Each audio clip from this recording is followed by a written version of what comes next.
ប្រិយមិត្តស្ដាប់ជាទីមេត្រីប្រតិកម្មសម្ព័ន្ធមិត្តអាមេរិកក្រោយត្រាំបានគៀងគោរោគជំនួយបើកច្រកសមុទ្រហូមូសឡើងវិញចូលដល់សប្តាហ៍ទី3នៃសង្គ្រាមរវាងអាមេរិកអ៊ីស្រាអែលនិងអ៊ីរ៉ង់ស្ថានភាពកាន់តែឡើងកម្ដៅខ្លាំងបន្ទាប់ពីអ៊ីរ៉ង់បានសម្រេចចិត្តបិទច្រកសមុទ្រហូមូសដែលជាសរសៃឈាមសេដ្ឋកិច្ចដ៏សំខាន់ដោយសារវាជាផ្លូវដឹកជញ្ជូនប្រេងរហូតដល់ទៅ1/5នៃពិភពលោកប្រឈមមុខទៅនឹងបញ្ហានេះលោកប្រធានាធិបតីអាមេរិកលោកដូណាល់ត្រាំបានអំពាវនាវឲ្យប្រទេសជាសម្ព័ន្ធមិត្តជួយអន្តរាគមន៍ដើម្បីការពារសុវត្ថិភាពផ្លូវទឹកមួយនេះលោកបានបង្ហើបថាលោកបានតាក់ទងទៅកាន់7ប្រទេសរួចហើយនៅក្នុងនោះរួមមានប្រទេសចិនបារាំងជប៉ុនកូរ៉េខាងត្បូងនិងអង់គ្លេសជាដើមទោះបីជាយ៉ាងណាការឆ្លើយតបពីបណ្ដាប្រទេសទាំងនោះហាក់មានភាពខុសៗគ្នានេះបើយោងតាមការចុះផ្សាយរបស់ទីភ្នាក់ងារសារព័ត៌មាន Reuters នាថ្ងៃទី16ខែមិនិនាឆ្នាំ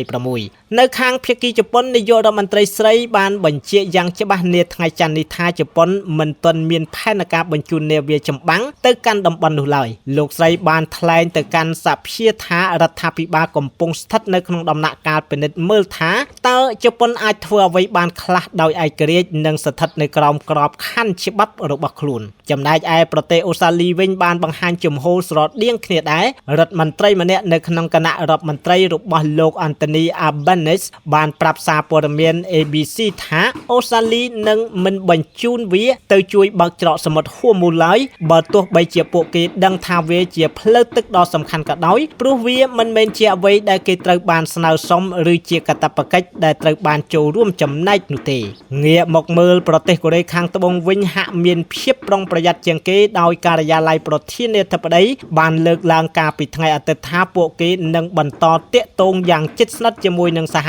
រដ្ឋអាមេរិកហើយនឹងធ្វើការសម្រេចចិត្តក្រោយពេលពិភាក្សានិងពិនិត្យយ៉ាងល្អិតល្អន់បំផុតដោយឡែកចំណែកឯអង់គ្លេសវិញហាក់បង្ហាញភាពវិជ្ជមានខ្លះលោកនាយករដ្ឋមន្ត្រី Stamers បានជួបពិភាក្សាជាមួយនឹងលោកត្រាំអំពីភាពចាំបាច់នៅក្នុងការបើកច្រកសមុទ្រនេះឡើងវិញដើម្បីកុំឲ្យប៉ះពាល់ដល់ការដឹកជញ្ជូនទំនិញសកលមិនតែប៉ុណ្ណោះលោក Stamers បានពិភាក្សាជាមួយនាយករដ្ឋមន្ត្រីកាណាដាលោក Mark Carney ផងដែរដើម្បីបន្តការជជែកគ្នាបន្ថែមទៀតជុំវិញចំនួននៅមជ្ឈមបូព៌ានៅក្នុងកិច្ចប្រជុំនាថ្ងៃច័ន្ទនេះប្រិយមិត្តអ្នកស្ដាប់ជាទីមេត្រីប្រធានាធិបតីសហរដ្ឋអាមេរិកលោកដូណាល់ត្រាំបានព្រមានថាសមាជិកនៃ NATO អាចប្រឈមមុខនឹងអនាគតអាក្រក់ខ្លាំងប្រសិនបើពួកគេបដិសេធមិនជួយសហរដ្ឋអាមេរិកធានាសុវត្ថិភាពច្រកសមុទ្រហួមូសជាយុទ្ធសាស្ត្រលោកត្រាំបាននិយាយថាសម្ព័ន្ធមិត្ត NATO គួរតែចូលរួមចំណែកកម្លាំងទ័ពជើងទឹកដើម្បីបើកច្រកឡើងវិញនិងការពារផ្លូវទឹកដឹកជញ្ជូនដ៏សំខាន់ដែលប្រ